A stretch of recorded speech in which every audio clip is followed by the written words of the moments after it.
जय हिंद। स्वागत है आपका इंडियन न्यूज़ एनालिसिस के एक नए एपिसोड में। आज का हमारा ये वीडियो खास है क्योंकि आज हम बताएंगे कि भारतीय वायुसेना के अधिकारी और भारत के टॉप डिफेंस एक्सपर्ट्स भारत के प्रोक्योरमेंट प्रोग्राम को लेकर के क्या सोचते हैं। अब काफ़ी लंबे समय से ये खबरें चल रही हैं और बातचीत चल रही है कि भारतीय वायुसेना अपने लिए कुछ जो जेट्स हैं उनको खरीद सकती है। अब ये बात चल ही रही थी कि 24 दिसंबर को एक ऐसी खबर आती है जिसने पूरा ध्यान एक बार फिर से भारतीय वायुसेना के उस इन्वेंट्री की तरफ रख दिया है जिस पे चर्चा होना काफ़ी ज़रूरी थी। दरअसल 24 दिसंबर को भारतीय वायुसेना का एक मिग-21 बाइसन, जो कि सबसे एडवांस वेरिएंट माना जाता है मिग-21 का, वो क्रैश हुआ।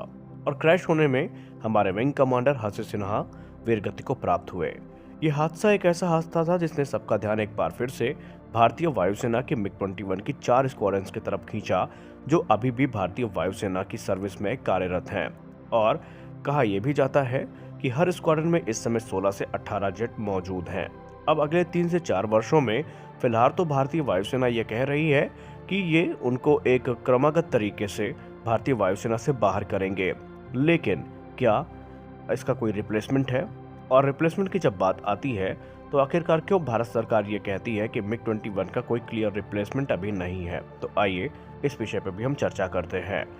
दोस्तों, 24 दिसंबर को जब ये क्रैश होने की खबर आई तो सब लोग काफ़ी ज़्यादा परेशान हो गए, क्योंकि अभी कुछ समय पहले ही भारतीय वायुसेना का एक Mi-17 हेलीकॉप्टर क्रैश हुआ था जिसमें हमारे CDS श्री बिपिन रावत सर, उनकी पत्नी और उनके अलावा हमारे कुछ अन्य वीर जवान जो है वीरगति को प्राप्त हुए थे।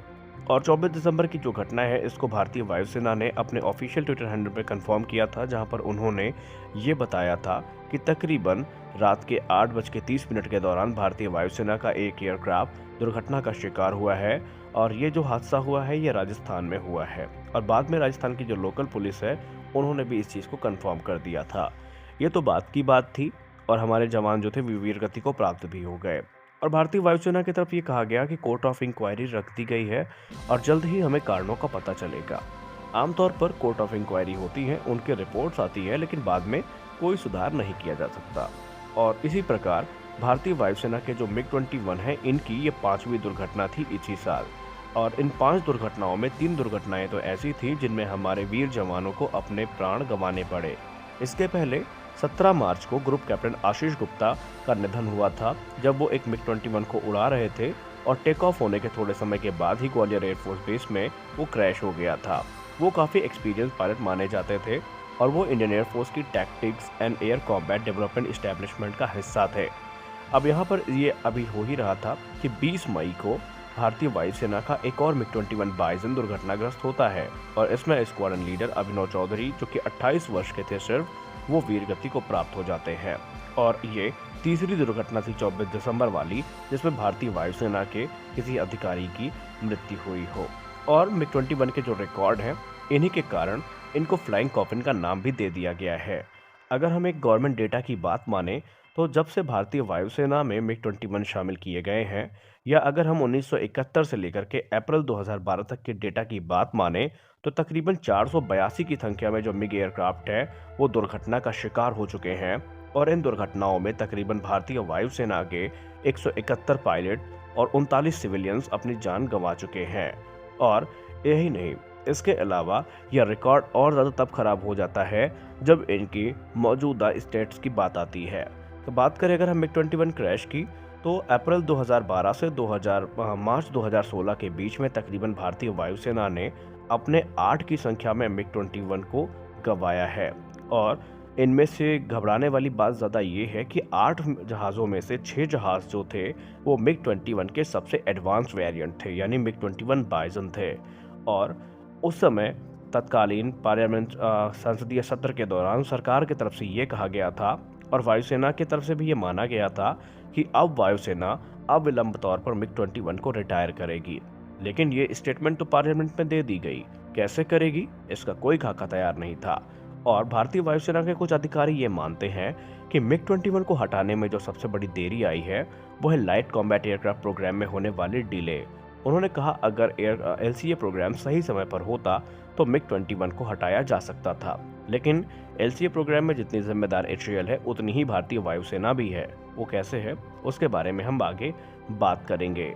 दोस्तों, मिग-21 को काफ़ी ज़्यादा अभी सराहा गया था जब 27 फरवरी 2019 को भारतीय वायुसेना के विंग कमांडर अभिनंदन सर ने अपने मिग-21 से पाकिस्तानी F-16 को मार गिराया था और उस दौरान मिग-21 की खासियतों के बारे में बात की गई थी।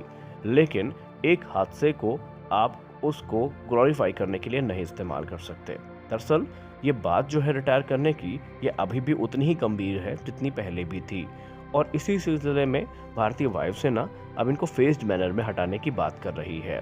बात करें अगर हम एयर बैटल्स की, तो पाकिस्तान की तरफ से जो जहाज आए थे उनमें F-16 था, J-17 था और उनमें से एक F-16 को मिग-21 से मार गिराया गया था। तो यहाँ पर पूर्व वायुसेना प्रमुख जो थे वो ये चाहते थे कि जल्द से जल्द इनको लाइट कॉम्बैट एयरक्राफ्ट से रिप्लेस कर दिया जाए। लेकिन जब से मौजूदा air chief marshal V R. Chaudhari sir आए हैं तो इन्होंने इस चीज़ पे काफ़ी जोर दिया है। उन्होंने कहा है कि हम 4 स्क्वाड्रन जो है मिग-21 की, इनको 2025 के पहले हटाने की कोशिश करेंगे और हम इनको लाइट कॉम्बैट एयरक्राफ्ट से रिप्लेस करेंगे और इसके लिए ऑलरेडी जो हमने टेंडर है हिंदुस्तान एरोनॉटिक्स लिमिटेड को दे दिया है, जो कि तकरीबन 48,000 करोड़ रुपए का है।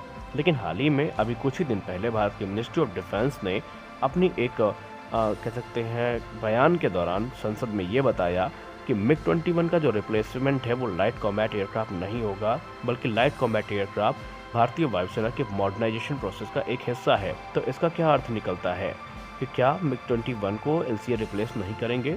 आइए जान लेते हैं इसके बारे में पूरी बातें, और ये जो बातें हैं ये खुद भारतीय वायुसेना के पायलट क्या कहते हैं और कैसे रिप्लेस किए जाएंगे इसके बारे में भी हम बात करते हैं। दोस्तों, भारतीय वायुसेना के एक पूर्व पायलट हैं जिन्होंने ये बताया है कि मिग-21 को अगर आप देखें तो मिग-21 दुर्घटना के लिहाज से सबसे ज़्यादा सेंसिटिव एयरक्राफ्ट हैं। उन्होंने बताया है कि मौजूदा समय के एयरक्राफ्ट को उड़ाना और मिग-21 को उड़ाना, इनमें ज़मीन आसमान का फ़र्क है। एक तरफ जहां मिग-21 जैसे एयरक्राफ्ट पुराने फ्लाइट कंट्रोल्स के साथ में आते हैं और उनमें और भी ऐसी की टेक्नोलॉजी है जो मिसिंग है और इस कारण इनको उड़ा पाना काफ़ी ज़्यादा मुश्किल होता है। वहीं अगर आप मौजूदा आधुनिक फाइटर जेट्स को देखें तो इनमें digital fly by wire control system, head up display और भी कई चीज़ें होती हैं जो और ट्विन इंजन होने के कारण इन पे जो रिलायबिलिटी है वो काफ़ी ज़्यादा बढ़ जाती है। वायुसेना के पूर्व पायलट्स का ये भी कहना है, और इनमें जो सबसे पहले नाम आता है, अगर हम नाम की बात करें तो यहाँ पर उनका ये मानना है, खासकर भारतीय वायुसेना के जो पूर्व पायलट हैं विजेंद्र के ठाकुर, उनका ये मानना है कि इस समय मिग-21 को रिप्लेस करने के लिए लाइट कॉम्बैट एयरक्राफ्ट ही इकलौता ऐसा एयरक्राफ्ट है जो इनको रिप्लेस कर सकता है, क्योंकि मिग-21 के जाने के बाद भारत अगर बाहर से किसी जेट को इंपोर्ट करता है तो ये काफ़ी ज़्यादा महंगा भारत के लिए पड़ सकता है। उन्होंने बताया मिग-21 की जब तक सर्विस थी इसने काफ़ी शानदार तरीके से अपनी नौकरी निभाई, लेकिन अब हमें इन पर ज़्यादा निर्भर नहीं होना है। उन्होंने ये बताया कि जिस प्रकार भारत की तरफ से लाइट कॉम्बैट एयरक्राफ्ट का ऑर्डर प्लेस किया गया है ये दिसंबर 2028 तक पूरे किए जाएंगे, और उस हिसाब से अगर देखा जाए तो अभी हमें कुछ और वर्षों तक मिग-21 को उड़ाना पड़ सकता है। उन्होंने कहा सबसे बड़ी बात यहाँ पर यह आती है कि आप इनको मौजूदा समय के एयरक्राफ्ट से कंपेयर नहीं कर सकते, क्योंकि मिग-21 की मेंटेनेंस अब भारत के लिए एक बड़ा बर्डन बन चुकी है, क्योंकि मिग-21 अब हर जगह से, हर देश की वायुसेना से लगभग बाहर हो चुके हैं। इसलिए ग्लोबल मार्केट में इनके स्पेयर पार्ट्स भी नहीं अवेलेबल हैं, और जब स्पेयर पार्ट्स ना अवेलेबल हों तो इनका रखरखाव जाहिर सी बात है मुश्किल हो ही जाएगा, और यही कारण है कि भारत को अब जल्द से जल्द इसको हटा देना चाहिए। उन्होंने कहा कि मिग-21 भारत के सबसे रिलायबल एयरक्राफ्ट में से एक है, लेकिन पिछले कुछ समय से ये इंजन में जो कमियां हैं उनको फेस कर रहे हैं, और उन्होंने ये भी बताया कि आप इस एयरक्राफ्ट की बुराई करने से पहले ये समझ लें कि एक समय ऐसा था जब भारतीय वायुसेना के जो बेस्ट पायलट होते थे उनको ही ये एयरक्राफ्ट उड़ाने के लिए दिया जाता था, लेकिन आज भारतीय वायुसेना अपने जो बेस्ट पायलट है उनको Su-30 MKI light combat aircraft, Rafale, Jaguar जैसे जो और पोटेंट एयरक्राफ्ट हैं उनको उड़ाने के लिए इस्तेमाल करती है, और नए पायलट्स के लिए ये एयरक्राफ्ट काफ़ी ज़्यादा खतरनाक हो जाते हैं, क्योंकि अगर आप मौजूदा जेट से इनकी तुलना करें तो इनकी लैंडिंग स्पीड भी ज़्यादा है, इनको कंट्रोल कर पाना भी काफ़ी मुश्किल है, और इसलिए अब भारत के सामने एक ही ऑप्शन बचा है, इनको हटाना और इनकी जगह नए 4th जनरेशन एयरक्राफ्ट को लेना। और भारतीय वायुसेना के तमाम अधिकारी पूरी तरीके से LCA प्रोग्राम को सपोर्ट कर रहे हैं। उनका ये मानना है कि भारत के लिए इससे ज़्यादा कॉस्ट इफेक्टिव और उससे अच्छा जो एयरक्राफ्ट है वो नहीं आ सकता। साथ ही साथ तेजस मार्क 2 जैसे प्रोग्राम है इसको भी वो बैकबोन मानते हैं। उनका ये मानना है कि सिर्फ राफेल के दम पर आप इनको नहीं पूरा कर सकते ज़रूरतों को, और अगर आप एडिशनल 100 से ज़्यादा राफेल पर जाते हैं तो इससे जो बजट है वो पूरी तरीके से हिल जाएगा। फिलहाल आपका क्या मानना है कि क्या भारतीय वायुसेना को अब विदेशी फाइटर जेट की जो तलब है वो छोड़नी पड़ेगी अगर भारतीय वायुसेना अपने फ्लीट को मजबूत रखना चाहती है? तो आप अपनी राय कमेंट सेक्शन में ज़रूर दें। मिलते हैं अपने अगले वीडियो में, तब तक के लिए जय हिंद।